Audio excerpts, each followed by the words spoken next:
All right, so on this channel, I've mentioned the concept or technique, I should say, of staying centered over that lead foot. And I even did a video explaining how that allows you to have an effective or an efficient snap when you're skating, you know, regular stance and switch stance. But I didn't mention how that still applies for Nollie and Fakie. And so I quickly wanted to hop on and elaborate a bit more on how this is, you know, applied with Nollie and Fakie.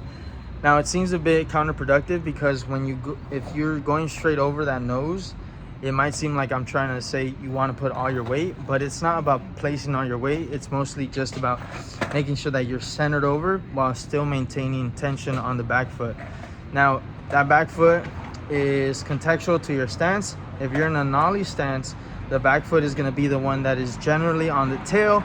If you're in your regular stance, if you're in a Fakie stance, that back foot is going to be what is in the nose, or yeah, in the nose when you're in a switch stance. So very contextual, but as long as you know your stance, I think you'll be able to follow.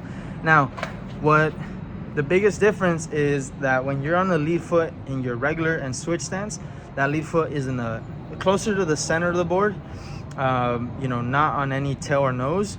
Whereas with a Nollie and Fakie, that lead foot is going to be the one on a tail. So like I mentioned, it might seem like centering yourself might have you applying the whole weight and you might be tripping over that tail or nose. But as long as you're still applying that tension, and as you go down for the trick, you won't be tripping over it, right? This can feel very uncomfortable. I was fighting between discomfortable and uncomfortable. This can feel very uncomfortable, but the more you practice this stance, rolling, or even just doing like Nollie kick turns or Fakie or half cab kick turns and stuff like that, it's going to feel way more intuitive. And staying centered over that lead foot for Fakie and Nollie is going to feel more intuitive as you know, dabble into those two stances. Now, remember that when you're in a Nollie stance, if you trip, it's because you brought the back hip back and lifted that back leg's knee up. As long as you don't lift it up and you sync it with your snap on the Nollie and Fakie, then you won't be tripping over, right? That's something that might happen, and if it happens, it's because of that. It's not because staying centered over that lead foot doesn't apply with Nollie and Fakie. It's because you are prematurely or not syncing the snap with the lift of your leg or your hips, however you want to think about it. Whatever helps you get up faster. Okay, so basically what I'm trying to elaborate on is the fact that this concept, I haven't figured out what exactly it is. Concept, is it a concept? Technique. This technique is applied in all four stances, right? And it even gets deeper when you start doing tricks onto obstacles and on different you know, different angles like transition, bowls, quarter pipes, banks.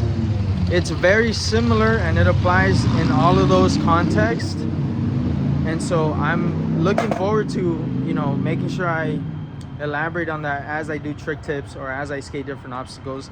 And so please don't refrain from asking questions on this concept, because it's something that can only be clarified the more I cover it. And so it's impossible for me to do a 5-10 minute video explaining this without it being something contextual, a bit more contextual to your skating and how you currently skating, right? And so I just wanted to hop on here and clarify that real quick.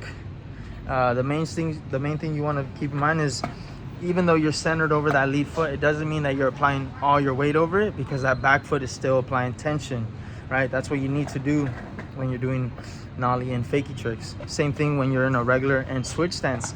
Both, even though you're over that lead foot, it doesn't mean that that back foot isn't applying any weight. All it means is that you aren't centered over it. So, having said that, that's the video for today. I wanted to get on here because someone commented on a previous video, and I appreciate all your comments, and hopefully this video response kind of shows that and has you guys commenting more. Don't refrain from asking questions. If you want elaboration on a other video, you know, feel free to leave comments here or on that video.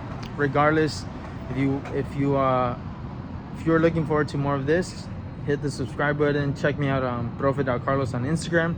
See what coaching would look like for you, if that's something you're interested in. If not, don't worry, I'm still gonna be posting so much on here and on Instagram. So either way, I'll see you somewhere, one of those places. Peace.